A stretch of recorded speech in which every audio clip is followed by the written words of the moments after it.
तो आज की इस वीडियो में हम बात करने जा रहे हैं the day of the jackal नाम की इस सीरीज के बारे में। इसका नया सेक्शन हमें देखने को मिल रहा है, तो उसी पर बात होगी आज की इस वीडियो के अंदर। तो वीडियो को आप लाइक कर दीजिएगा, चैनल को सब्सक्राइब कर दीजिएगा, आगे मैं इसकी इन्फॉर्मेशन आपको बताता हूँ। The day of the jackal एक ब्रिटिश जासूसी थ्रिलर टेलीविजन सीरीज है जो फ्रेडरिक फोर्सिथ के उपन्यास और 1973 में आई इसी नाम की फिल्म पर आधारित है। इसमें एडी रेडमाइने और लशाना लिंच मुख्य भूमिका में हैं। इसे रोनन बेनेट ने लिखा और रचित किया है। क्रिस्टोफर हॉल ने इसका निर्माण किया है और ब्रायन किर्क, एंथनी फिलिप्सन, पॉल विल्म्सहेर्स्ट और अनु मेनन ने इसका निर्देशन किया है। पहली सीरीज का प्रसारण नवंबर 2024 में शुरू हुआ था। उसी महीने इसे दूसरे सीजन के लिए नवीनीकृत किया गया था। The day of the jackal को आलोचकों से सकारात्मक समीक्षा मिली और 2 गोल्डन ग्लोब पुरस्कार नामांकन प्राप्त हुए। सर्वश्रेष्ठ टेलीविजन श्रृंखला, ड्रामा और रेडमाइने के लिए सर्वश्रेष्ठ अभिनेता। 3 आधार समकालीन राजनीतिक सेटिंग में पुनर्कल्पित, यह श्रृंखला एक लोकप्रिय उपन्यास पर आधारित है जो एक क्रूर ब्रिटिश हत्यारे पर केंद्रित है जिसे केवल जैकल के रूप में जाना जाता है और खुफिया अधिकारी उसे पकड़ने पर आमादा है। भालना मुख्य AD रेडमाइने the jackal, Alex Dugan के रूप में एक अंतर्राष्ट्रीय स्तर पर प्रसिद्ध हत्यारा। डुगन सैंडहर्स्ट से पढ़ाई छोड़ चुका है और यूकेएसएफ का अनुभवी खिलाड़ी है। लशाना लिंच, बियांका पुलमैन, एक पूर्व पुलिस अधिकारी, आग्नेयास्त्र विशेषज्ञ और अब MI6 की धारा 303 में एक एजेंट जो जैकल की जांच शुरू करती है। उर्सुला कोर्बेरो, नूरिया, जैकाल की स्पेनिश पत्नी जो उसे चार्ल्स कैल्थरोप के नाम से जानती है तथा उनके बच्चे कार्लिटो की मां है। चुकुवुडी इवुजी, ओसिता हालक्रो, सेक्शन 303 में एक वरिष्ठ MI6 अधिकारी और बियांका के प्रत्यक्ष बॉस। खालिद अब्दुल्ला, उल्ले डाग चार्ल्स, एक अरबती तकनीकी उद्यमी और कार्यकर्ता जो जैकल का लक्ष्य बन जाता है।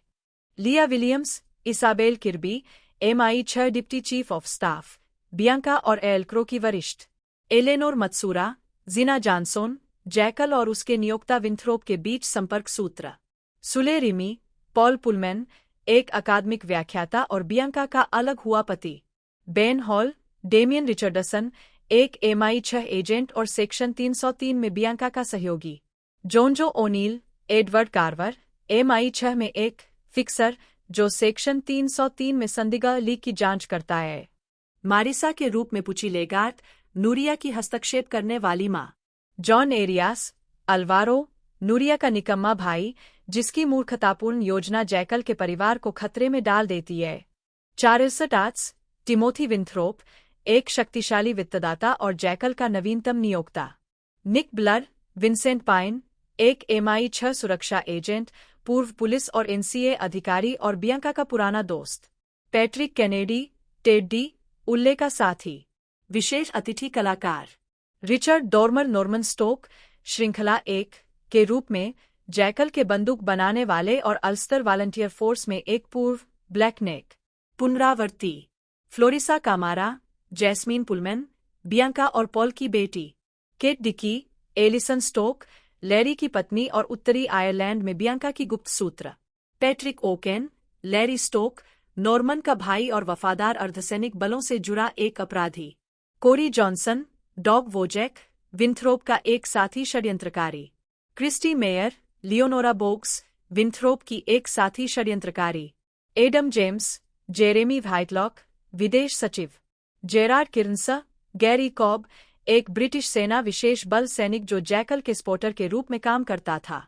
पहुंच पाए, वह बुडापेस्ट आकर उसकी मदद करने की पेशकश करती है।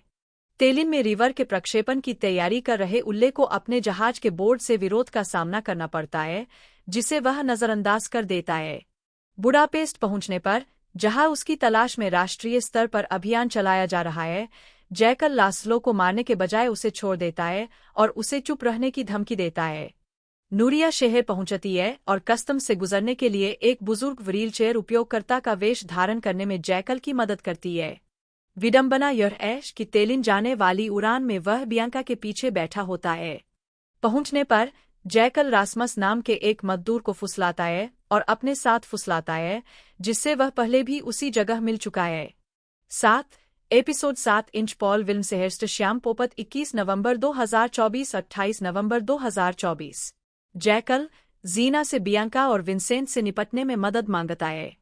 जीना ब्रिटिश दूतावास के बाहर उन पर हमला करने के लिए एक हिट स्क्वाड भेजती है, लेकिन बियांका और विंसेंट अपने हमलावरों को मार देते हैं। नूरिया का भाई अल्वारो एक व्यापारिक सौदे के लिए जैकल की तिजोरी से बड़ी मात्रा में पैसे और एक बंदूक चुराता है, जिसे जैकल कैमरे पर छिपकर देख लेता है। आर्किटेक्चरल इंजीनियर के रूप में प्रस्तुत जैकल स्थल तक पहुंच पाने के लिए रासमस को धोखा देना जारी रखता है। एक पुलिस अधिकारी एक पहचान पत्र से जैकल की पहचान करता है। बियांका और विंसेंट उसके एयरबीएनबी पर छापा मारते हैं, लेकिन वह रासमस के साथ रह रहा है। जैकल स्थल में घुसपैठ करता है और रासमस द्वारा दिए गए भवन के योजनाबद्ध का उपयोग करके छिपने की जगह ढूंढता है। हालांकि मौका मिलने से कुछ सेकंड पहले एक और हत्यारा उल्ले पर गोली चलाने की कोशिश करता है, जिससे जैकल का मौका बर्बाद हो जाता है। वह भाग निकलता है, लेकिन रासमस उसे ढूंढ लेता है और उसे पकड़ लेता है। जैकल अनिच्छा से रासमस को मार देता है और फिर वहां से चला जाता है। 8 episode 8 inch Paul Wilmshurst Ronan Bennett 28 नवंबर 2024 5 दिसंबर 2024 दूसरे हत्यारे को गोली मार दी जाती है और पता चलता है कि वह एक सुरक्षा दल का सदस्य था, जिसे मानसिक समस्या थी और वह उल्ले पर भरोसा नहीं करता था। हत्या के प्रयास के बाद षड्यंत्रकारी और उल्ले अपनी अलग अलग योजनाओं को पटरी पर रखने के लिए संघर्ष करते हैं। बियांका अपने अलेक्जेंडर डुगन सिद्धांत पर वापस आती है। किर्बी विदेश सचिव जेरेमी व्हाइटलॉक से डुगन की सेना की फाइल को सार्वजनिक करने के लिए सफलतापूर्वक पैरवी करती है। नूरिया जैकल की पहचान वाली छवि के साथ एक समाचार प्रसारण देखती है और उसे फोन करती है, यह महसूस करते हुए कि वह एक हत्यारा है। बियांका जेल में लैरी से मिलने जाती है, लेकिन वह उसके सामने आत्महत्या कर लेता है। एल्क्रो को जासूस होने के संदेह में हिरासत में लिया जाता है। फ्लैशबैक में जैकल, जो डुगन निकला, अफगानिस्तान में तालिबान नेताओं को गिरफ्तार करने या खत्म करने वाले एक सेक्शन में एक स्नाइपर है। साइप्रस में R&R पर अलेक्जेंडर और उसके स्पॉटर गैरी को अपराधियों द्वारा अक्रोटरी में ब्रिटिश नियंत्रित सैन्य अड्डे पर एक स्वतंत्र हत्या करने के लिए 40,000 पाउंड की रिश्वत दी जाती है। एक वरिष्ठ तालिबान नेता को गिरफ्तार करने का अभियान तब गड़बड़ा जाता है जब डुगन की टुकड़ी गोलीबारी में उलझ जाती है और एक शादी समारोह में कत्लेआम मचा देती है। वे सबूत मिटाने के लिए हवाई हमले का आह्वान करते हैं। अपने युद्ध अपराध से क्षुब्ध होकर डुगन सड़क किनारे एक IED लगा देता है, जिससे टुकड़ी मर जाती है और गैरी से कहता है कि उन्हें गायब हो जाना चाहिए। 9 एपिसोड 9 इंच अनु मेनन रोनन बेनेट 5 दिसंबर 2024 12 दिसंबर 2024 जैकल क्रोएशिया लौटता है और उल्ले के द्वीप स्थित घर की सुरक्षा व्यवस्था का निरीक्षण करता है। जिना उससे तेलिन में उसकी नाकामी के बारे में पूछती है। स्पेन लौटकर जैकल का सामना नूरिया से होता है। वह स्वीकार करता है कि वह एक हत्यारा है और उल्ले पर हमले के बाद हत्या छोड़ देने का वादा करता है। अल्वारो एक तरफा ढंग से जैकल और एक स्थानीय गैंगस्टर जिम्मी के बीच एक व्यावसायिक बैठक तय करता है। नूरिया यह सोचकर घबरा जाती है कि उनका परिवार एक क्रूर प्रतिष्ठा वाले गैंगस्टर बॉस के साथ जुड़ा हुआ है। जैकल खतरे को दूर करने के लिए समुद्र में एक नाव से जिम्मी को गोली मार देता है। हालांकि मौत की खबर बियांका का ध्यान खींचती है। किर्बी अचानक MI6 की जांच बंद कर देता है, जिससे बियांका क्रोधित हो जाती है। एल्क्रो पर संदेह बना रहता है। जैकल क्रोएशिया जाता है और एक स्थानीय मछुआरे की नाव चुराने के लिए उसकी हत्या कर देता है। उल्ले के सुबह तैरने के दौरान जैकल उसके देखभाल करने वाले को मार देता है, उल्ले को गोली मार देता है और फिर इलाके से भाग जाता है। 10 एपिसोड 10 इंच अनु मेनन रोनन बेनेट 12 दिसंबर 2024 12 दिसंबर 2024 रिवर की रिहाई अनिश्चितकाल के लिए स्थगित कर दी गई है। बियांका ने MI6 छोड़ दिया क्योंकि किर्बी ने जैकल का पीछा जारी रखने से इनकार कर दिया। किर्बी को व्हाइटलॉक के आदेश पर काम करते हुए विंथरोप के लिए गुप्त रूप से काम करते हुए पाया गया। किर्बी ने जैकल को मारने के लिए एक अनधिकृत ऑपरेशन के साथ बियांका को फुसलाया। बियांका ने नौकरी स्वीकार कर ली और विंसेंट को भर्ती किया। वे जैकल की स्पेनिश संपत्ति की निगरानी करने के लिए एक सुराग का पालन करते हैं, जिसे नूरिया अंतः कार्लिटो के साथ छोड़ देती है। क्रोएशिया छोड़ने का प्रयास करते समय जैकल घायल हो जाता है और अंततः एक बुजुर्ग दंपति का अपहरण कर लेता है। जब वे उस पर हावी होने का प्रयास करते हैं तो वह उन्हें मार देता है। अंततः वह घर लौटता है। बियांका और विंसेंट घर में घुसपैठ करते हैं, लेकिन एक शराबी अल्वारो उन्हें चौंका देता है। वह दावा करती है कि बियांका और विंसेंट गुंडे बन गए थे, लेकिन बियांका के आखिरी टेक्स्ट मैसेज की बदौलत हेल्क्रो को सच्चाई पता चल जाती है। बुडापेस्ट में जैकल की मुलाकात जिना से होती है, जो भी अपनी जान पर हुए हमले से बच निकली थी। वह विंथ्रोप को अपना नियोक्ता बताती है। जैकल बदला लेने के लिए राजी हो जाता है, लेकिन पहले नूरिया और कार्लिटो की तलाश में निकल पड़ता है। उत्पादन स्काई एंड पीकॉक के साथ कार्निवल फिल्म्स के लिए परियोजना की घोषणा नवंबर 2022 में की गई थी। 7 पटकथा लेखक रोनन बेनेट को लेखक और शोरनर के रूप में सेट किया गया था, जिसमें ब्रायन किर्क मुख्य निर्देशक थे। 8 उसके बाद एंथनी फिलिप्सन, पॉल विल्मसेहर्स्ट और अनु मेनन थे। चार्ल्स कमिंग, जेसिका साइनार्ड और श्याम पोपट जुलाई 2022 में लेखक के कमरे में शामिल हुए। क्रिस्टोफर हॉल ने सभी एपिसोड का निर्माण किया, जबकि फोर्सिथ ने सलाहकार निर्माता के रूप में काम किया। 9 Eddie Redmayne, Lashana Lynch, Ronan Bennett, Gareth Neame, Nigel Marchant और मैरियन बकलैंड कार्यकारी निर्माता हैं। 10 श्रृंखला एक आधुनिक सेटिंग में स्रोत पाठ की पुनर्कल्पना है। श्रृंखला जैकल को एक नायक के रूप में अधिक जानकारी देती है, और रेडमाइने ने कहा कि उन्होंने इस परियोजना को इसलिए चुना क्योंकि इस रहस्य के साथ उचित समय बिताने का विचार मेरे लिए बहुत अच्छी सामग्री जैसा लगा। क्या रह 22 नवंबर 2024 को कार्यक्रम को दूसरी श्रृंखला के लिए नवीनीकृत किया गया। 12 ढलाई मार्च 2023 में रेडमाइने के कलाकारों में शामिल होने का खुलासा हुआ। 13 जून 2023 में लशाना लिंच कलाकारों में शामिल हुई। 14 उर्सुला कोर्बेरो, चार्ल्स डांस, रिचर्ड डोर्मर और चुकुवुडी इवुजी सहित अतिरिक्त कास्टिंग की घोषणा फरवरी 2024 में की गई। जैकल एक बेहद प्रभावी हत्यारा, एक झूठा झंडा हमला करता है, कई परिधीय लोगों की हत्या करता है। दूर के दक्षिणपंथी जर्मन राजनेता मैनफ्रेड फेस्ट के बेटे इलियास फेस्ट को घायल करने के लिए जब सीनियर फेस्ट अस्पताल का दौरा करता है, तो जैकल रिकॉर्ड दूरी के स्नाइपर शॉट से उनकी हत्या कर देता है। जैकल के सुरक्षा फुटेज की समीक्षा करते हुए MI6 आग्नेयास्त्र विशेषज्ञ बियांका पुलमैन को पता चलता है कि उसने 2 टुकड़ों वाली बैरल वाली एक खास स्नाइपर राइफल का इस्तेमाल किया था। वह यह सिद्धांत बनाती है कि हथियार उत्तरी आयरिश बंदूकधारी नॉर्मन स्टोक ने बनाया था। एक अनाम स्रोत जैकल को एक नई नौकरी की पेशकश करता है। संपर्क जिना जॉनसन के साथ एक व्यक्तिगत बैठक में उसे पता चलता है कि लक्ष्य अरबती उल्लेडाग चार्ल्स है। बियांका नॉर्मन का पता लगाने के लिए अपनी बेलफास्ट की रिश्तेदार एलिसन, जो नॉर्मन की साली है, से संपर्क करती है। एलिसन पर दबाव बनाने के लिए बियांका उसकी कार्यकर्ता बेटी एम्मा को गिरफ्तार करवा देती है। योजना तब नाकाम हो जाती है जब एम्मा को हिरासत में दिल का दौरा पड़ जाता है। 2 कड़ी 2 inch Brian Kirk Ronan Bennett 7 नवंबर 2024 14 नवंबर 2024 बियांका एलिसन को नॉर्मन को ढूंढने के लिए मजबूर करने हेतु एमा की मौत को छुपाती है। अपने छद्म नाम से जैकल स्पेन में नूरिया और उनके बेटे कार्लिटो के साथ उसके घर पर समय बिताता है। हालांकि फेस्ट हत्याकांड के लिए रोके गए भुगतान के स्रोत के बारे में सुराग मिलने पर उसे जल्दी ही वहां से निकलना पड़ता है। जैकल को हवाई अड्डे पर छोड़ने के बाद नूरिया संयोग से उस पर नजर रखती है जब वह कुछ समय के लिए अपने शहर में अपने बैंक जाने के लिए लौटता है, जिससे उसे लगता है कि उसका किसी के साथ प्रेम प्रसंग चल रहा है। म्यूनिख में उसकी मुलाकात जिना से फिर होती है, जो पुष्टि करती है कि उसके नियोक्ता टिमोथी विंथ्रोप उसकी शर्तों से सहमत हो गए हैं। हालांकि उल्ले के रिवर को लॉन्च करने से पहले हत्या को 1 महीने के भीतर पूरा करना होगा। बाद में जैकल को पता चलता है कि एलियास ने ही उसे काम पर रखा था और गोली लगने के बाद वह उसे पैसे देने से इनकार कर रहा है। इस बीच हत्यारे की जांच करते हुए बियांका का अनुमान है कि वह ब्रिटिश है और ब्रिटिश सेना का पूर्व सदस्य है। एलिसन नॉर्मन का फोन नंबर हासिल कर लेती है, जिससे बियांका बेलारूस में उसका पता लगा लेती है, जहां उसे नॉर्मन को गिरफ्तार करने के लिए भेजा जाता है। ऑपरेशन गड़बड़ा जाता है और नॉर्मन भागने से पहले बियांका के 2 सहकर्मियों की हत्या कर देता है, जिससे बियांका को विश्वास हो जाता है कि उसे इसकी सूचना मिल गई है।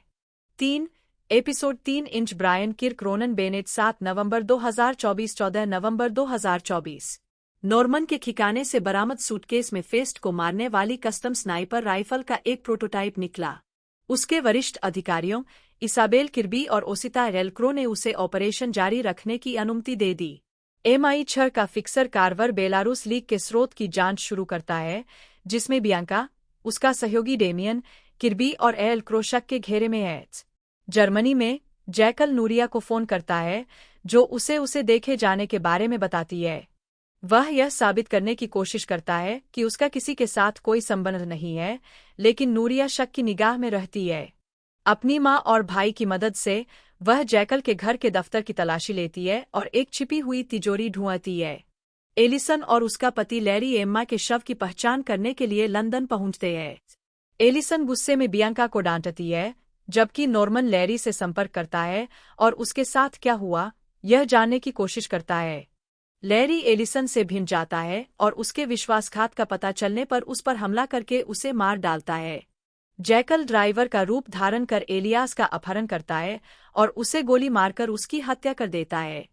एक सुराग के बाद बियांका को हत्यारे का कोडनेम जैकल पता चलता है। नूरिया और उसका परिवार जैकल के घर के अंदर एक दूसरे छिपे हुए तहखाने में घुस जाते हैं, जिसमें पैसे, हथियार और जैकल के चेहरे की एक मूर्ति होती है।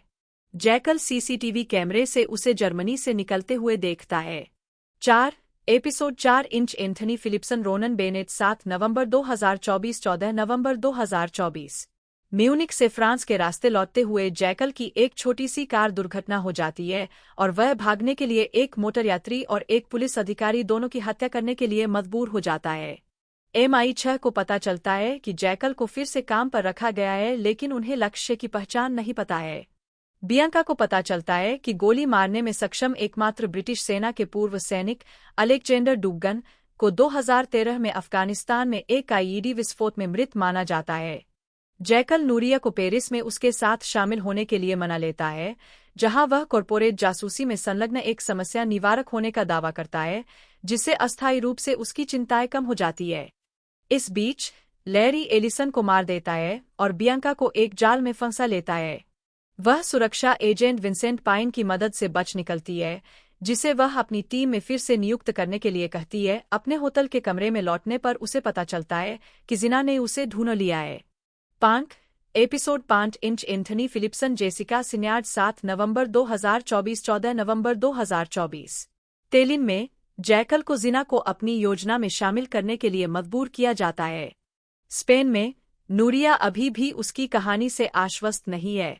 जैकल उल्ले की हत्या के लिए एक हथियार तैयार करने हेतु नॉर्मन से संपर्क करता है। हालांकि चूंकि नॉर्मन बेलारूस में घायल हो गया था, इसलिए जैकल उसे बंदूक तैयार करने में मदद करने के लिए बुडापेस्ट जाता है। 3D प्रिंटर और अन्य उपकरणों का उपयोग करके वे एक छोटी दूरी की राइफल बनाते हैं, जिसे अलग किया जा सकता है और एक आर्थोपेडिक बूथ में छिपाया जा सकता है। नॉर्मन जैकल को स्वीकार करता है कि उसे MI6 में किसी ने सूचना दी थी, लेकिन यह नहीं बताता कि किसने।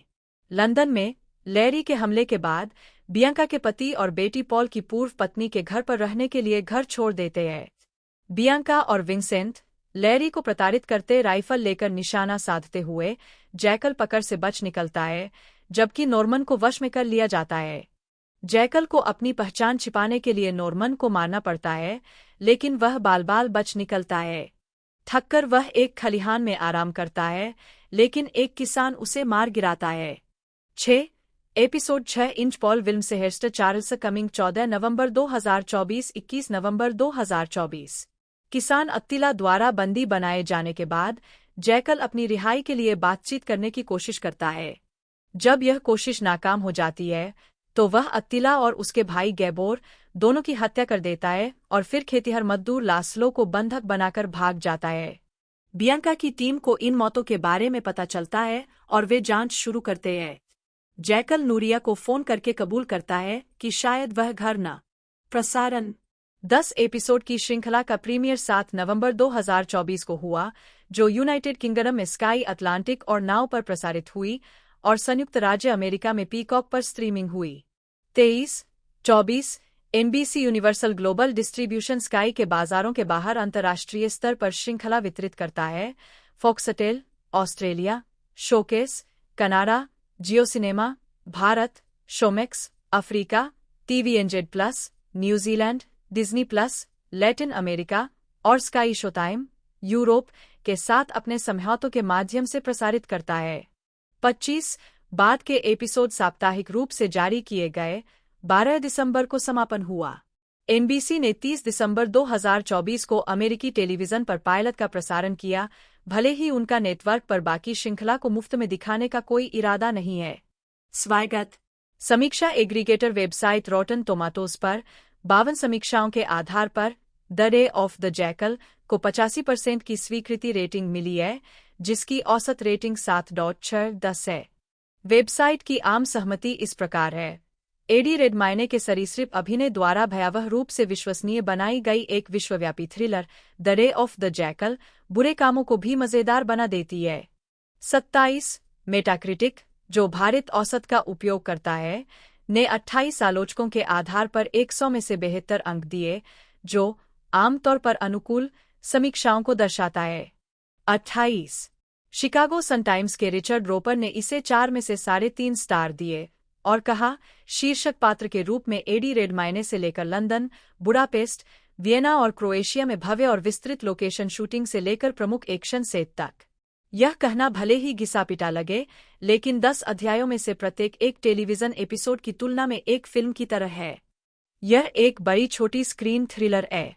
29 द गार्जियन के लिए लिखते हुए रेबेका निकोलसन ने इसे 5 में से 4 स्टार दिए। इसे एक कसा हुआ सरल नाटक कहा जो अपनी अभिनय प्रतिभा का भरपूर उपयोग करता है और ढेर सारे बेहतरीन एक्शन की नींव रखता है। जैकल को अपने काम पूरे करते और अपनी दुस्साहसिक योजनाओं से बचते हुए देखना, इसके विपरीत भयानक बाधाओं के बावजूद, वाकई रोमांचक है। हालांकि आपको पता है कि वह शायद पकड़ा नहीं जाएगा, फिर भी हर चेक पॉइंट पर आप अपनी सांसें रोके रखते हैं, कहीं वह कोई गड़बड़ न कर दे। 30 रोलिंग स्टोन के डेविड फियर ने दोनों मुख्य किरदारों की प्रशंसा की, लेकिन उन्हें लगा कि शो का समय बहुत ज्यादा है। उन्होंने लिखा, रेडमैन इस अपडेटेड जैकल की सबसे अच्छी चीजों में से एक है, खासकर जब सीरीज प्रक्रियात्मक गति से धीमी हो जाती है और बस पेशेवर हत्यारे को अपने काम पर शोध करते, लोकेशन की तलाश करते और निशाना लगाने का अभ्यास करते हुए दिखाती है। यह उसे लशाना लिंच के रूप में एक योग्य प्रतिद्वंदी देने से भी लाभान्वित होता है, जो सीन चुराने में माहिर है। अगर the day of the jackal ने शिकार पीछा करने वाले की कहानी पर अपनी नजर रखी होती, तो यह प्रतिष्ठा का सोना बन सकता था। इसके बजाय यह अनावश्यक बैकस्टोरी और परिधीय मेलोड्रामा से सब कुछ चमका देता है, जो कथित तौर पर किरदारों को उजागर करने के लिए डिजाइन किया गया है, और आपके पास शानदार, दुनिया भर में घूमने वाला मिड टीवी का एक महाकाव्य रह जाता है। इस श्रृंखला का फिल्मांकन जून 2023 में शुरू हुआ था। 16 शूटिंग बुडापेस्ट, हंगरी और उसके पड़ोसी क्षेत्रों में शुरू हुई। 17-18 फिल्मांकन जुलाई 2023 में वियना में हुआ। 19 फिल्मांकन 2023 की शरद ऋतु में क्रोएशिया में हुआ। 20 क्रोएशियाई स्थानों में रिजेका, पैग, ओप्तिजा और मध्य इस्ट्रियन क्षेत्र शामिल हैं। 21 द जैकल की संपत्ति के बाहरी दृश्यों को क्रोएशिया के रबैक में फिल्माया गया था। शैली एक्शन ड्रामा जासूसी थ्रिलर के द्वारा बनाई गई रोनन बेनेट पर आधारित फ्रेडरिक फोर्सिथ द्वारा जैकल का दिन। अभिनीत Eddie Redmayne, Lashana Lynch, Ursula Corbero, Chukwudi Iwuji, Khalid Abdalla, Lia Williams, Eleanor Matsuura, Sule Rimi, Ben Hall, Jonjo O'Neill, पुची लेगार्ड, जॉन एरियस, चार्ल्स टाइट्स, निक ब्लड, पैट्रिक कैनेडी। प्रारंभिक विषय सेलेस्टे द्वारा this is who I am. संगीतकार Volker Bertelmann. उद्गम देश United kingdom. मूल भाषा अंग्रेजी। रीतियों की संख्या 1। एपिसोड की संख्या 10। उत्पादन कार्यकारी निर्माता Gareth Neame, Nigel Marchant, Eddie Redmayne, Lashana Lynch, Brian Kirk, Ronan Bennett, सुनेकल, मैरियन बकलैंड। निर्माता क्रिस्टोफर हॉल। कार्यकारी समय 46-61 मिनट। उत्पादन कंपनियां Sky studio, Universal International studio, Carnival film और टेलीविजन। Budget £100 million. 1 मूल release network Sky Atlantic United Kingdom. मोर, संयुक्त राज्य अमेरिका। मुक्त करना 7 नवंबर 2024। वर्तमान। Edward John David Redmayne OBE बटा RDMEN बटा। जन्म 6 जनवरी 1982, एक अंग्रेजी अभिनेता है। उनके पुरस्कारों में एक अकादमी पुरस्कार, एक टोनी पुरस्कार, एक ब्रिटिश अकादमी फिल्म पुरस्कार, एक गोल्डन ग्लोब पुरस्कार और 2 ओलिवियर पुरस्कार शामिल हैं। रेडमाइने ने अपने पेशेवर अभिनय करियर की शुरुआत वेस्ट एंड थिएटर में द गोथ और हु इज सिल्विया 2004 के निर्माणों में की, जिसके लिए उन्हें ओलिवियर पुरस्कार के लिए नामांकन मिला। रेड 2009 से 2010, जिसने उन्हें वह पुरस्कार दिलाया, और रिचर्ड 2 2011 से 2012 में भी काम किया।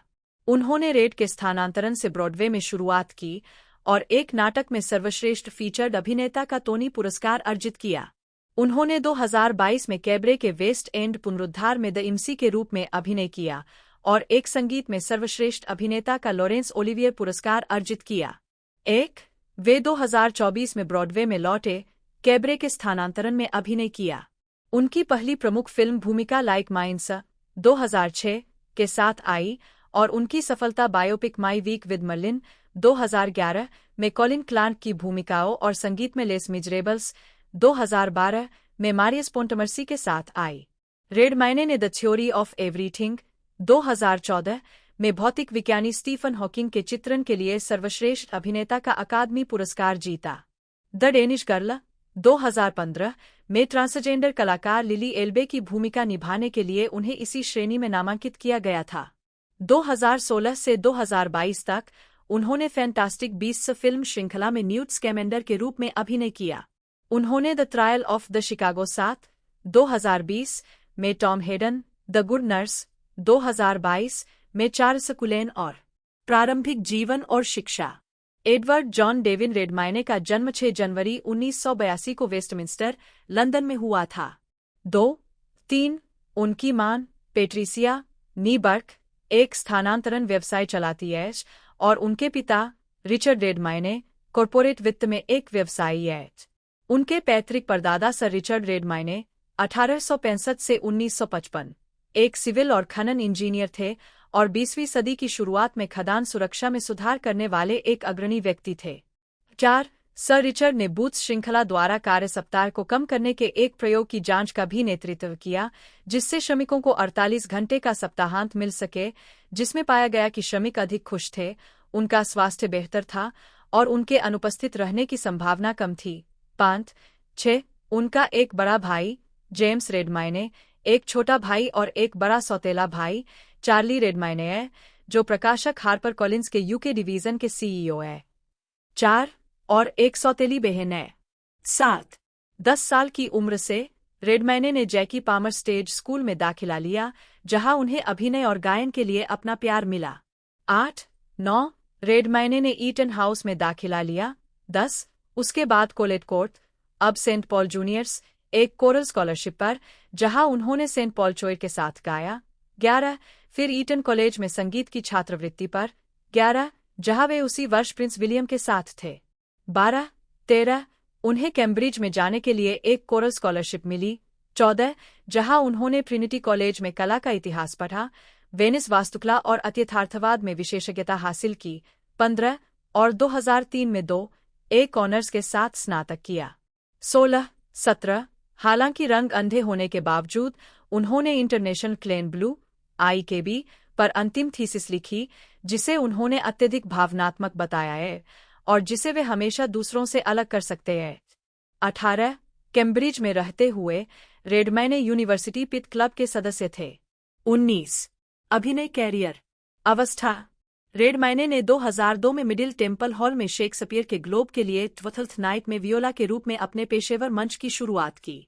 20 उन्होंने एडवर्ड एल्बी के द गोथ और हु इज सिल्विया में अपने प्रदर्शन के लिए 2004 में 50वें इवनिंग स्टैंडर्ड थिएटर अवार्ड्स में उत्कृष्ट नवागंतुक का पुरस्कार जीता। 21 और 2005 में क्रिटिक्स सर्कल थिएटर अवार्ड्स में सर्वश्रेष्ठ नवागंतुक का पुरस्कार जीता। 22 2017 में नाटक के पुनरुद्धार की समीक्षा करते हुए आलोचक हीथर नील ने 2004 में अल्मेडा में एडी रेडमाइने के पुरस्कार विजेता प्रदर्शन की तीव्रता का वर्णन किया। 23 रेडमाइने ने रॉयल कोर्ट थिएटर में क्रिस्टोफर शिन द्वारा रचित नाउ और लेटर में अभिनय किया। यह शो 3 सितंबर से 1 नवंबर 2008 तक चला। 24 उनके प्रदर्शन को शानदार समीक्षाएं मिली। 25 आलोचक और नाटककार निकोलस डी जोंग ने प्रदर्शन को दिलचस्प, विक्षिप्तता और उदासी की झलक से भरपूर बताया। 25 2009 में रेडमाइने लंदन के डॉनमार वेयरहाउस में जॉन लोगन के नए नाटक रेड में दिखाई दिए। 26 जिसके लिए उन्होंने सहायक भूमिका में सर्वश्रेष्ठ अभिनेता के लिए 2010 का ओलिवियर पुरस्कार जीता। इस लंदन प्रदर्शन के दौरान शो की समीक्षा करते हुए न्यूयॉर्क टाइम्स के लंबे समय से आलोचक रहे बेन ब्रेंटली ने रेडमाइने को एक उभरता हुआ सितारा बताया। 27 उन्होंने 11 मार्च से 27 जून 2010 तक 15 हफ्तों के प्रदर्शन में ब्रॉडवे के जॉन गोल्डन थिएटर में रेड में अपनी भूमिका दोहराई। 28 और एक नाटक में एक विशेष अभिनेता द्वारा सर्वश्रेष्ठ प्रदर्शन के लिए 2010 का टोनी पुरस्कार जीता। उन्होंने 6 दिसंबर 2011 से 4 फरवरी 2012 तक डॉनमार वेयरहाउस में माइकल ग्रेंडेज द्वारा निर्देशित रिचर्ड टू में किंग रिचर्ड टू का किरदार निभाया। 29 उन्हें क्रिटिक्स सर्कल थिएटर अवार्ड्स में सर्वश्रेष्ठ शेक्सपियरियन प्रदर्शन के लिए ट्रेविन पुरस्कार मिला।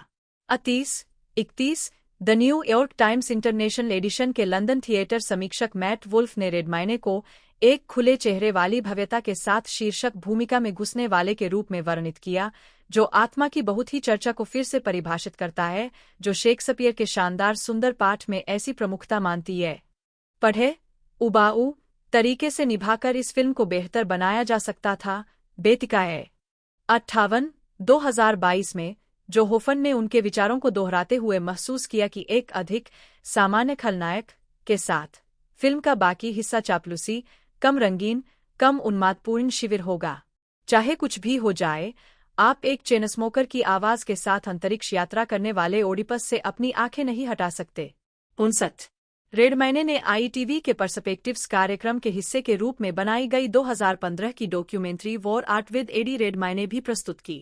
60 2015 में रेडमाइने ने Thomas and friends film Sodor legend of the lost treasure में रयान द टैंक इंजन के रूप में अतिथि भूमिका निभाई। 61 उसी वर्ष रेडमाइने ने जीवनी पर आधारित नाटक द डेनिश गर्ल में अभिनय किया, जिसका निर्देशन अकादमी पुरस्कार विजेता निर्देशक टॉम हूपर ने किया था। 1 जनवरी 2016 को यूनाइटेड किंगडम में रिलीज हुई इस फिल्म में रेडमाइने ने ट्रांसजेंडर अग्रणी लिली एल्बे का किरदार निभाया था, जो एक ऐसी कास्टिंग चॉइस थी जिसे ट्रांसजेंडर समुदाय से कड़ी प्रतिक्रिया मिली थी। 62 बहरहाल रेडमाइने के प्रदर्शन को आलोचनात्मक प्रशंसा मिली। जनवरी 2016 में उन्होंने लगातार वर्षों में सर्वश्रेष्ठ अभिनेता के लिए अकादमी पुरस्कार के लिए अपना दूसरा नामांकन अर्जित किया। 63 रेडमाइने ने बाद में ट्रांसजेंडर किरदारों को निभाने के लिए ट्रांसजेंडर लोगों को कास्ट करने के महत्व पर जोर देकर अपनी कास्टिंग को लेकर विवाद को स्वीकार किया। 65 2016 में रेडमाइने ने Fantastic Beasts and Where to Find Them के फिल्म रूपांतरण में न्यूट स्कैमेंडर के रूप में अभिनय किया, जो हैरी पॉटर फिल्म श्रृंखला के विजार्डिंग वर्ल्ड के भीतर एक श्रृंखला की पहली फिल्म थी, जिसकी पटकथा जेके राउलिंग ने लिखी थी। 66 फैंटास्टिक बीस्ट्स एक आलोचनात्मक और व्यावसायिक सफलता थी। 2018 में रेडमाइने ने stop motion animated film early man में अभिनय किया और fantastic Beasts the crimes of Grindelwald में न्यूट स्कैमेंडर के रूप में अपनी भूमिका को दोहराया और साथ ही इसके तीसरे sequel Fantastic Beasts the Secrets of Dumbledore को भी, जो अप्रैल 2022 में रिलीज हुई थी। 68 the crimes of Grindelwald JK rolling की सभी फैंटास्टिक बीस्ट्स फिल्में रेडमेन की अब तक की सबसे अधिक कमाई करने वाली फिल्मों में शुमार है। 2020 में रेडमाइने ने the trial of the Chicago 7 inch में टॉम हेडन की भूमिका निभाई। इस फिल्म को 93वें अकादमी पुरस्कारों में 6 नामांकन मिले। रेडमाइने को स्क्रीन एक्टर्स गिल्ड अवार्ड मिला और कलाकारों में से एक के रूप में मोशन पिक्चर में उत्कृष्ट प्रदर्शन के लिए सम्मानित किया गया। 2022 में रेडमाइने ने जीवनी पर आधारित crime thriller film the good nurse में कुख्यात सीरियल किलर चार्ल्स कुलेन की भूमिका निभाई और उन्हें golden globe award, British academy film award और स्क्रीन एक्टर्स गिल्ड अवार्ड के लिए नामांकित किया गया। एंटरटेनमेंट वीकली में लियर ग्रीनब्लाट ने लिखा, एक भयानक, बिल्कुल सही रेडमाइने चार्ली के अच्छे रूप को एक डंडे की तरह पहने हुए अपने मुखौटे को इतनी तेजी से खिसकाता है कि अंतिम दृश्य एक सच्चे भयानक टूटने जैसा लगता है। 70 पेस्ट में ऑरोरा एमिडन ने टिप्पणी की, रेडमाइने चार्ल्स की भूमिका इतनी स्वाभाविकता और चुंबकीय तीव्रता के साथ निभाते हैं कि यह भूलना आसान है कि वह आपके साथ कमरे में नहीं है। 71 2024 में उन्होंने टेलीविजन श्रृंखला the day of the jackal में अभिनय किया और इसका निर्माण किया, जिसमें उन्होंने एक मायावी ब्रिटिश हत्यारे की भूमिका निभाई जिसका कोड नाम जैकल था। बेहतर प्रदर्शन को सराहा गया और उन्हें screen actors guild award 73, critics choice award 74 और गोल्डन ग्लोब अवार्ड के लिए नामांकन मिला। 75 जोएल गोल्बी ने गार्जियन के लिए लिखते हुए रेडमाइने की उनके गिरगिट जैसे और बर्फीले चरित्र को निभाने के लिए और कम संवाद के बावजूद बहुत कुछ कहने के लिए सराहना की और कहा कि ऐसा लगता है जैसे उन्होंने गुप्त रूप से अभिनय का एक नया तरीका खोज निकाला है। 76 न्यूज़डे में वर्नेगे ने टिप्पणी की, स्क्रीन की व्यापकतम रूढ़ियों, भागते हुए क्रूर हत्यारे में वह परत दर परत बारीकियों पर बारीकियां जोड़ता है। नवंबर 2021 में वह प्लेहाउस थिएटर में कैबरे के वेस्ट एंड पुनरुद्धार में एमसी के रूप में मंच पर लौटे, जिसे किटकैट क्लब के रूप में फिर से तैयार किया गया। उन्होंने पहले ईटन में एक प्रोडक्शन में भूमिका निभाई थी जब वह 17 साल के थे और फिर एडिनबर्ग फ्रिंज में एक प्रोडक्शन में। 33 रेडमाइने ने सफलतापूर्वक जेसी बकले से सैली बाउल्स के रूप में उनके साथ अभिनय करने के लिए संपर्क किया, साथ ही रेबेका फ्रेकनल से प्रोडक्शन का निर्देशन करने के लिए संपर्क किया। 33 पुनरुद्धार को शानदार समीक्षा मिली। 34-35 आलोचक जॉन लाहर ने कहा कि शानदार शो ने अगली पीढ़ी की उभरती हुई नाट्य प्रतिभा का शानदार तमाशा भी पेश किया। 36 लाहर ने रेडमाइने की एमसी की व्याख्या को रोमांचकारी, हिंसक मासूमियत का एक शरारती चित्र, पीटर लॉरे और पीटर पैन के बीच का मिश्रण, एक चिलिंग कायापलट के रूप में वर्णित किया। 36 जॉन नाथन ने टिप्पणी की, रेडमाइने एक चमत्कार है। उनका एमसी बाकी मनुष्यों से थोड़ी अलग प्रजाति मंच पर मैंने देखा है सबसे अधिक चंचल जानवर है।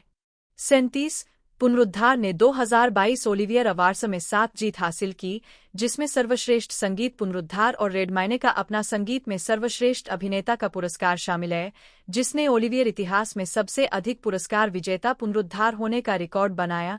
39 अपने प्रदर्शन के लिए रेडमाइने को 77वें टोनी अवार्ड्स में एक संगीत में सर्वश्रेष्ठ अभिनेता के लिए टोनी पुरस्कार के लिए नामांकन मिला। कलीस स्क्रीन रेडमाइने ने 1998 में एनिमल आंट के एक एपिसोड में अपनी पहली स्क्रीन उपस्थिति दर्ज कराई। 41 उनके टेलीविजन क्रेडिट में बीबीसी की लघु श्रृंखला टेस ऑफ द डरबरविल्स, लघु श्रृंखला the pillars of the earth और 2 भागों वाली लघु श्रृंखला बर्डसॉन्ग शामिल है। 42 डेविड चैटर, जिन्होंने कई संघर्षग्रस्त क्षेत्रों में संवाददाता के रूप में काम किया, ने बर्डसॉन्ग में प्रथम विश्व युद्ध के सैनिक के रूप में अपने प्रदर्शन को मंत्रमुग्ध करने वाला, आश्चर्यजनक बताया। सतह पर बहुत कम दिखाई देता है और फिर भी भावनाओं का एक पूरा ब्रह्मांड उन पारदर्शी आंखों के पीछे उबल रहा है।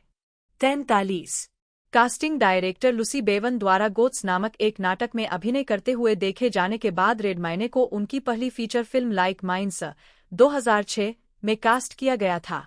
44 Redmayne the good shepherd 2006, savage grace 2007, powder blue 2008, the other Boleyn girl 2008, glorious 39 2009 और हिक 2011 जैसी फिल्मों में दिखाई दिए हैं।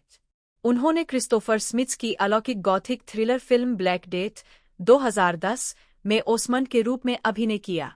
45 उनकी 2008 की Sundance drama film The Yellow Handkerchief 26 फरवरी 2010 को सैमुअल गोल्डविन फिल्म्स द्वारा रिलीज की गई थी।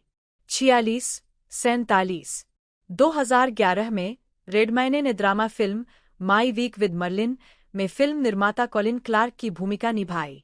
उन्होंने 2012 की संगीतमय फिल्म लेस मिजरेबल्स में मारियस पोंटमर्सी की भूमिका निभाई।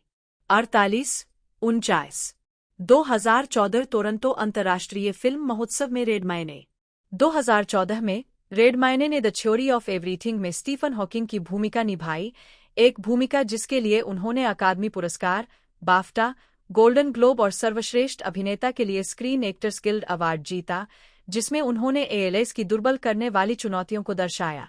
51 हॉकिंग चित्रण से बहुत खुश थे। उन्होंने कहा, मुझे लगा कि एडी रेडमाइने ने मुझे बहुत अच्छी तरह से चित्रित किया है। कई बार मुझे लगा कि वह मैं हूँ। मुझे लगता है कि एडी की प्रतिबद्धता का एक बड़ा भावनात्मक प्रभाव होगा। 52-53 मोटर न्यूरॉन रोग (MND) के क्षेत्र में विशेषज्ञता रखने वाली एक सलाहकार न्यूरोलॉजिस्ट डॉ केटी सिडल ने ब्रिटिश मेडिकल जर्नल में एक साक्षात्कार में कहा, फिल्म में एडी का प्रदर्शन पूरी तरह से उल्लेखनीय था। 2015 की शुरुआत में रेडमाइने वाचोव्स्की की फिल्म जुपिटर असेंडिंग में बेलम अब्रासेक्स के रूप में दिखाई दिए।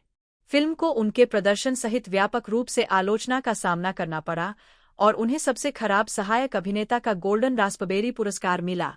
55 हाल के वर्षों में फिल्म और प्रदर्शन का पुनर्मूल्यांकन किया गया है।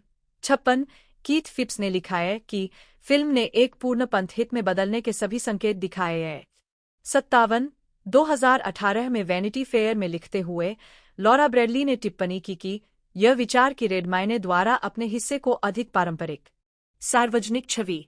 2022 में रेडमाइने ने 2008 में एलेक्स पेटिफर के साथ और 2012 में कारा डेलेविंगने के साथ बर्बेरी के लिए मॉडलिंग की। 78-79 2016 में उन्होंने प्रादा फॉल विंटर 16 मेंसवियर विज्ञापन अभियान में अभिनय किया। 80 रेडमाइने को उनकी शैली के लिए व्यापक रूप से सराहा गया है। वोग ने उन्हें लाल कालीन पर अलौकिक ठाठबात, यहाँ तक कि सबसे सुंदर और सबसे रंगीन सूट को दूसरी त्वचा की तरह बनाने की उनकी कुशल क्षमता के रूप में वर्णित किया है। 81 वैनिटी फेयर के सितंबर 2012 के अंक में उन्हें इसकी वार्षिक अंतर्राष्ट्रीय सर्वश्रेष्ठ पोशाक सूची में दिखाया गया था। 82 2015 में उन्हें ब्रिटिश GQ के 50 सर्वश्रेष्ठ पोशाक वाले ब्रिटिश पुरुषों में नंबर 1 नामित किया गया था। 83 और फिर 2016 में भी। 84 सर एल्टन जॉन और डेविड फर्निश ने उन्हें स्टाइलिश चौराहे के रूप में वर्णित किया, जहां कैरी ग्रांट की शैली फ्रेड एस्टायर की लचीली लालित्य से मिलती है। 84 GQ ने उन्हें 2015 में सबसे स्टाइलिश पुरुषों में से एक। 85 और 2016 में दुनिया के 13 सबसे स्टाइलिश पुरुषों में से एक के रूप में नामित किया। 86 व्यक्तिगत जीवन रेडमाइने ने 15 दिसंबर 2014 को हन्नार बैगशॉ से शादी की। 87 उनके 2 बच्चे हैं, एक बेटी और एक बेटा।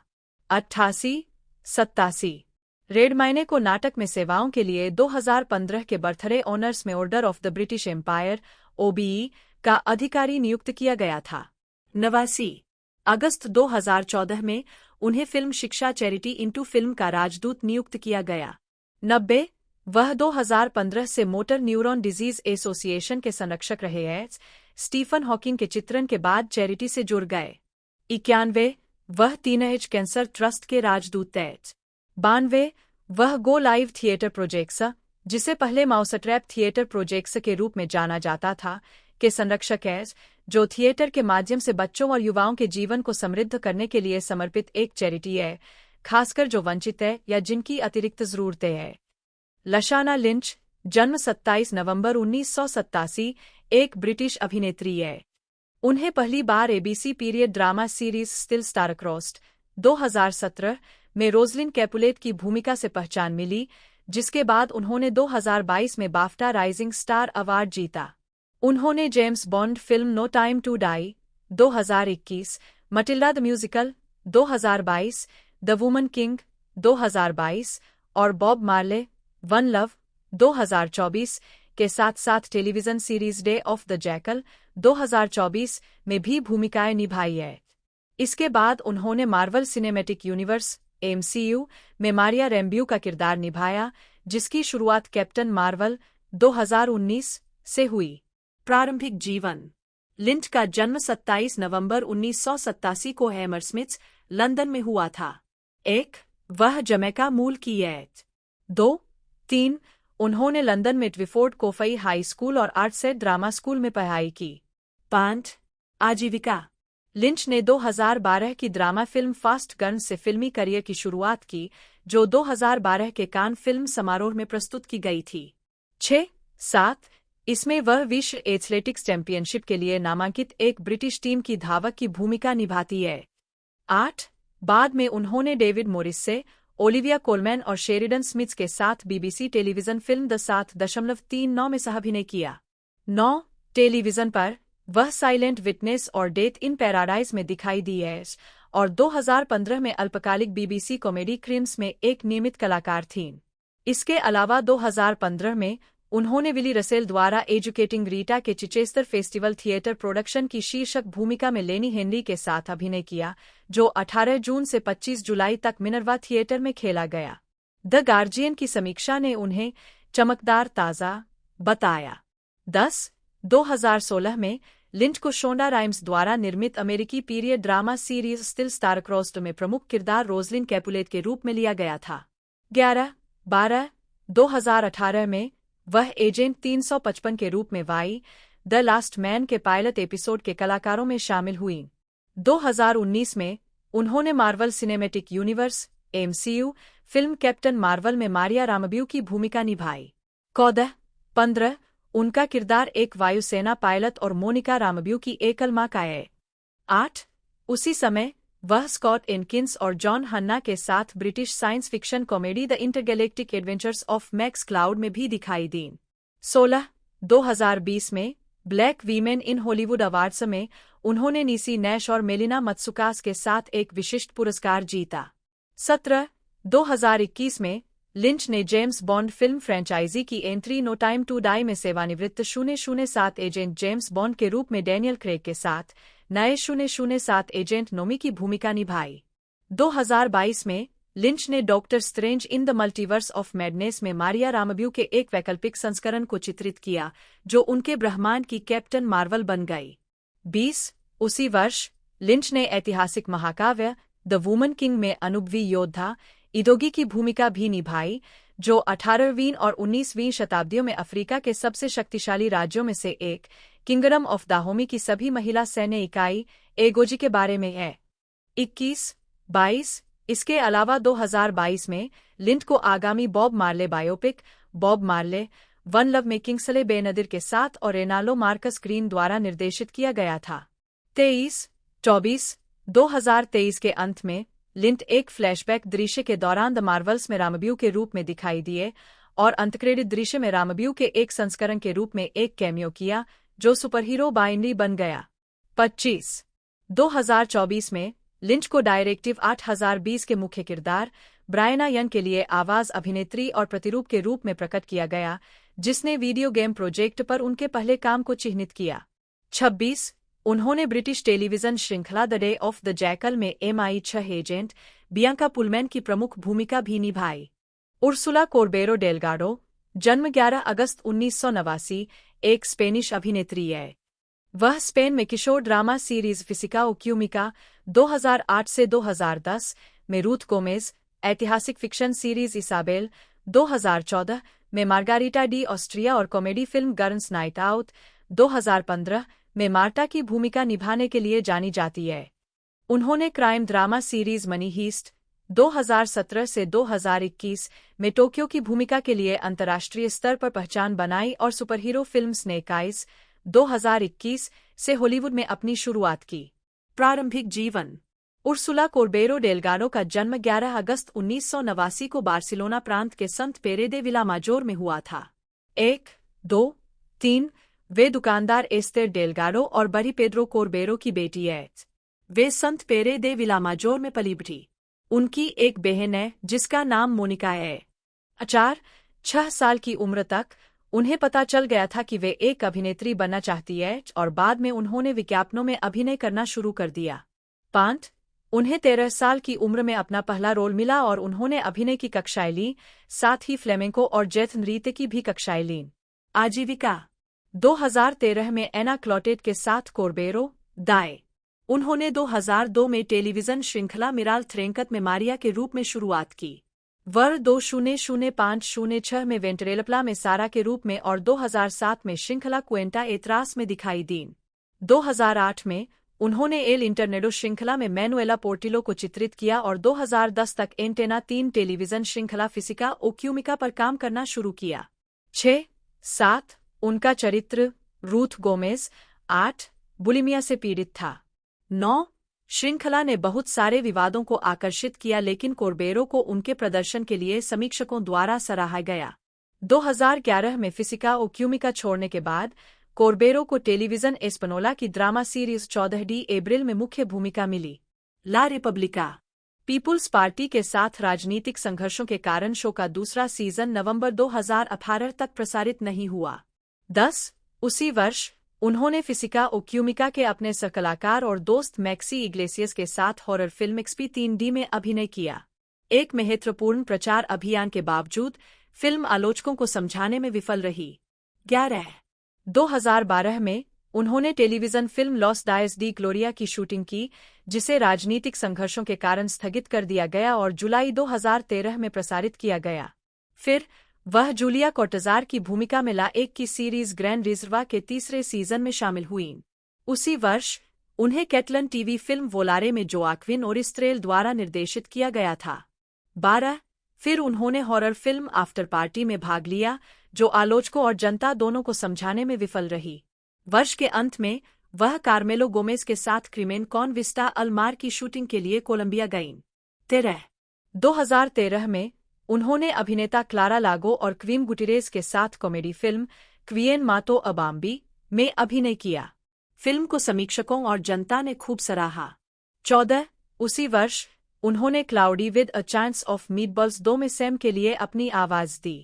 15 2014 में उन्होंने सफल ऐतिहासिक सीरीज इसाबेल में मार्गारीटा डी कस्ट्रिया की भूमिका निभाई। उसी वर्ष वह सिजेस फिल्म फेस्टिवल में अनटेमेबल अवार्ड पाने वाली इतिहास की पहली अभिनेत्री बनी, जिसने उनके करियर को एक नया आयाम दिया। मेंस हेल्थ पत्रिका ने उन्हें वुमन ऑफ द ईयर का खिताब दिया। यह पुरस्कार उन्हें उनकी दोस्त और दिग्गज अभिनेत्री रोसी डी पाल्मा के हाथों मिला। 16-17 2015 में कॉर्बेरो मिरियम लियोन, एंड्रिया बोस्का और ओरा गैरिडो अभिनीत एक स्पेनिश इतालवी सहोत्पादन ला दामा वेलाटा की शूटिंग के लिए ट्रेंटो गए थे। इस साल के अंत में उन्होंने अभिनेत्री रोसी डी पाल्मा के साथ स्पेनिश सिटकॉम एंक्लाडोस में नतालिया डी फिगुएरोआ वाई मार्टोरेल की भूमिका निभाई। मार्च 2015 में उन्होंने ब्लैंका सुआरेज और योन गोंजालेज जैसे अभिनेताओं के साथ पेडिएंडो एल नोटे में नादिया की भूमिका निभाई। 19 इसी वर्ष उन्हें सिउदाद डी एलिकांटे पुरस्कार मिला, जो स्पेनिश युवा प्रतिभाओं को प्रोत्साहित करने के लिए एलिकांटे फिल्म महोत्सव द्वारा बनाया गया एक पुरस्कार है। 20 दिसंबर 2015 में उन्हें ग्रैंड होटल ला एम्बाजादा के रचनाकारों द्वारा लिखित नई थ्रिलर श्रृंखला में मुख्य भूमिका मिली। यह श्रृंखला MIP-TV के दौरान कांस में प्रस्तुत की गई थी और अमेरिकी नेटवर्क यूनिमास द्वारा खरीदी गई थी। 2015 में उन्हें कॉमो सोब्रेविवेर अ उना डेस्पेडिडा फिल्म में अपनी पहली मुख्य भूमिका मिली और उन्होंने साबित कर दिया कि वह स्पेन की सर्वश्रेष्ठ हास्य अभिनेत्रियों में से एक है। इस फिल्म को मलागा फिल्म फेस्टिवल में आधिकारिक प्रतियोगिता में प्रस्तुत किया गया और सर्वश्रेष्ठ फिल्म के लिए नामांकित किया गया। 22 2016 में उन्होंने फिल्म ला कोरोना पार्टिडा में मार्गारीटा डी कस्ट्रिया की अपनी भूमिका दोहराई। यह फिल्म इसाबेल एंड कार्लोस रे एम्परडोर श्रृंखला की अगली कड़ी है। 23 उसी वर्ष उन्होंने the secret life of pets में केटी को अपनी आवाज देकर डबिंग के अनुभव को दोहराया। 24 2017 में कोर्बेरो को डकैती टेलीविजन श्रृंखला La Casa de Papel money heist में मुख्य भूमिका मिली। उन्होंने कहानी के सूत्रधार टोक्यो की भूमिका निभाई, जो एक भगोड़ा डाकू है जिसे प्रोफेसर ने अपनी योजना में भाग लेने के लिए खोजा है। एलेक्स पिना द्वारा बनाई गई श्रृंखला, जिन्होंने पहले विस लिखा था, इसकी गहरी हास्य, इसके पूंजीवाद विरोधी प्रवचन और महिलाओं के महत्व की विशेषता है। यह पहली बार स्पेन में एंटेना 3 पर प्रसारित हुआ और बाद में नेटफ्लिक्स के माध्यम से अंतर्राष्ट्रीय स्तर पर उपलब्ध कराया गया।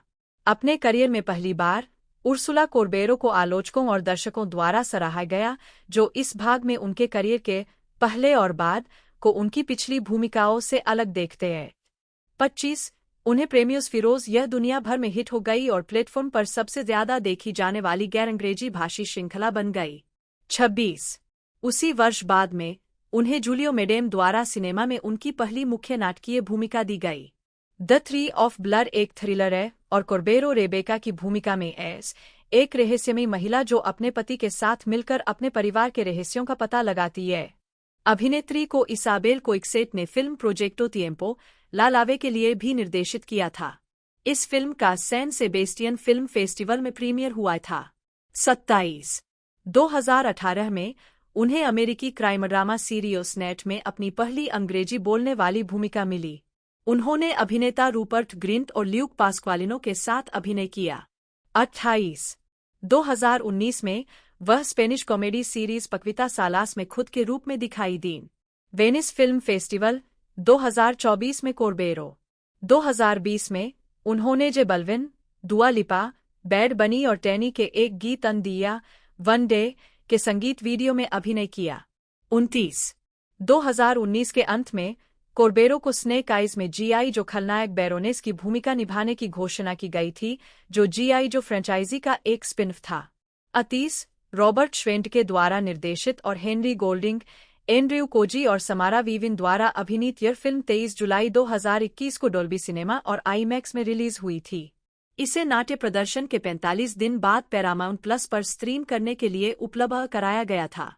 31 अप्रैल 2022 में कोर्बेरो नेटफ्लिक्स की एक्शन फिल्म लिफ्ट के कलाकारों में शामिल हो गए, जिसमें गुगु मबाथारो, केविन हार्ट, विंसेंट डिनफ्रियो और पॉल एंडरसन जैसे कलाकार शामिल हैं। गैरी ग्रे द्वारा निर्देशित और मैट रीव्स द्वारा निर्मित इस फिल्म का प्रीमियर 12 जनवरी 2023 को हुआ। 32 सितंबर 2022 में कोर्बेरो को नेटफ्लिक्स की नई मिनी सीरीज के प्रमुख के रूप में घोषित किया गया, जो एक वास्तविक कहानी पर आधारित है, जिसका शीर्षक burning body El Cuerpo en Llamas है। 33 वह गार्डिया उर्बाना की एजेंट रोजा पेरल और साथी एजेंट पेड्रो रोड्रिग्ज की पत्नी की भूमिका निभाती है, जिसका शरीर 2017 में पेंटा डी फॉक्स के पास एक कार में कार्बोनेटेड पाया गया था। 34 अपने प्रदर्शन के लिए कोर्बेरो को एक टीवी श्रृंखला में सर्वश्रेष्ठ अभिनेत्री के लिए ओनडास पुरस्कार जैसे विभिन्न पुरस्कार मिले। फरवरी 2024 में अभिनेत्री स्काई एंड पीकॉक की नई series the day of the jackal में एडी रेडमाइने और लशाना लिंच के साथ शामिल हुईं। 35 पूरी कास्ट को 31वें स्क्रीन एक्टर्स गिल्ड अवार्ड्स में ड्रामा सीरियो श्रेणी में एक कलाकारों की टुकड़ी द्वारा उत्कृष्ट प्रदर्शन के लिए नामांकित किया गया था। 36 लेकिन शोगुन कास्ट से हार गईं। सितंबर 2024 में कोर्बेरो ने लुइस ओर्टेगा द्वारा निर्देशित comedy thriller kill the jockey में अभिनय किया, जिसमें उन्होंने एब्रिल नामक एक जॉकी की भूमिका निभाई, जो जॉकी रेमो के साथ रिश्ते में है, जबकि मारियाना डिगिरोलामो द्वारा अभिनीत एक अन्य रेसिंग साथी के साथ एक गर्म संबंध में है। 37 इस फिल्म का प्रीमियर 81वें वेनिस अंतर्राष्ट्रीय फिल्म महोत्सव में गोल्डन लायन और क्रीर लायन की प्रतियोगिता में हुआ। कोर्बेरो के प्रदर्शन की आलोचकों ने प्रशंसा की और उन्हें कई पुरस्कार मिले, जिसमें हवाना फिल्म महोत्सव के 45वें संस्करण में सर्वश्रेष्ठ अभिनेत्री का कोरल पुरस्कार 38 और सिल्वर कोंडोर पुरस्कारों के 72वें संस्करण में नामांकन शामिल है। सार्वजनिक छवि 32वें गोया पुरस्कार फरवरी 2018 के रेड कार्पेट पर कोर्बेरो। अक्टूबर 2018 से कोर्बेरो बुल्गारी के फ्योरेवर कलेक्शन की एम्बेसडर रही है। 40 वह पिछले कुछ वर्षों में टेम्पेक्स 2011 और 2014, स्ट्राडिवेरियस 2014, मेबेलिन 2015 से 2017 तक, कैल्जेडोनिया 2015 और फलाबेला 2019 जैसे कई ब्रांडों का चेहरा रही है। उन्होंने 2018 में आईवीए ब्रांड मल्टीप्टिकास के लिए हाराजुकू कलेक्शन तैयार किया। 41, 42, 43, 44, 45 2020 में कोर्बेरो ने जैकमस एट होम अभियान के दौरान फ्रांसीसी फैशन डिजाइनर साइमन पोर्टे जैक्वेमस के लिए पोज दिया। 46 2021 में वह जापानी सौंदर्य प्रसाधन निर्माता शिसेनो की वैश्विक राजदूत बनी। 47 कोर्बेरो को एक फैशन आइकन माना जाता है और उन्होंने 30वें गोया अवार्ड्स में अपनी टेरेसा हिलबिग ड्रेस, जिसमें एक पार्श्व उद्घाटन था जिससे उनका पैर दिखाई दे रहा था, से चर्चा बटोरी थी। 48 उन्होंने एनोरेक्सिया की अफवाहों का खंडन किया है और अपने शरीर के लिए स्वस्थ आहार और पिलेट्स सहित विभिन्न प्रकार के व्यायाम को जिम्मेदार ठहराया है। 49, 50, 51 कोर्बेरो कैटलन एस, लेकिन कैटलन स्वतंत्रता आंदोलन पर उनकी कोई राय नहीं है। 2017 के कैटलन स्वतंत्रता जनमत संग्रह के परिणाम के बाद उन्होंने ट्वीट किया कि पुलिस की हिंसा से उनका दिल टूट गया। 52 मई 2018 में ला कासा डे पैपेल की विश्वव्यापी सफलता की बदौलत कोर्बेरो 5 मिलियन से ज्यादा फॉलोअर्स के साथ इंस्टाग्राम पर सबसे ज्यादा फॉलो की जाने वाली स्पेनिश सेलिब्रिटी बन गईं। वर्तमान में उनके 22 मिलियन से ज्यादा फॉलोअर्स हैं। 53 दान का कायम कोर्बेरो एक नारीवादी है। 2018 में उन्होंने अर्जेंटीना में गर्भपात को वैध बनाने के पक्ष में एक वीडियो में भाग लिया था। 55 कोर्बेरो एमास के सह संस्थापक है, जो कलाकारों की एक कंपनी है जो लोगों को फिल्म प्रीमियर, पर्दे के पीछे और बहुत कुछ देखने की अनुमति देती है। 56 कोर्बेरो ने अभिनेत्रियों ब्लैंका सुआरेज और क्लारा लागो के साथ कई स्तन कैंसर जागरूकता अभियानों में भाग लिया है। वह एट्रेस मीडिया फाउंडेशन के साथ बाल कैंसर के प्रति भी समर्पित है। 58 कोर्बेरो जलवायु परिवर्तन के बारे में जागरूकता बयाने के लिए भी अपने मंच का उपयोग करती है और We Are Water film festival के चौथे संस्करण की जूरी सदस्य थीं।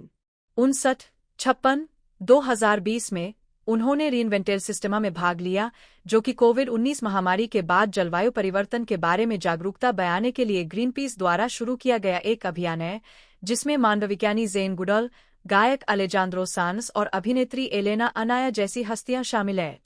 7 जुलाई 2023 में वह अंतर्राष्ट्रीय एनजीओ सेव द चिल्ड्रन 61 की पहली वैश्विक राजदूत बनी, जिसका लक्ष्य दुनिया भर में बच्चों के जीवन को बेहतर बनाना है।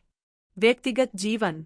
कोर्बेरो ने 2009 से 2011 तक अभिनेता इज़राइल रोड्रिग्ज़ को 62, टेनिस खिलाड़ी फेलिसियानो लोपेज को 2011 में 5 महीने के लिए 63 और मॉडल एंड्रेस वेलेंकोसो को 2013 से 2016 तक डेट किया।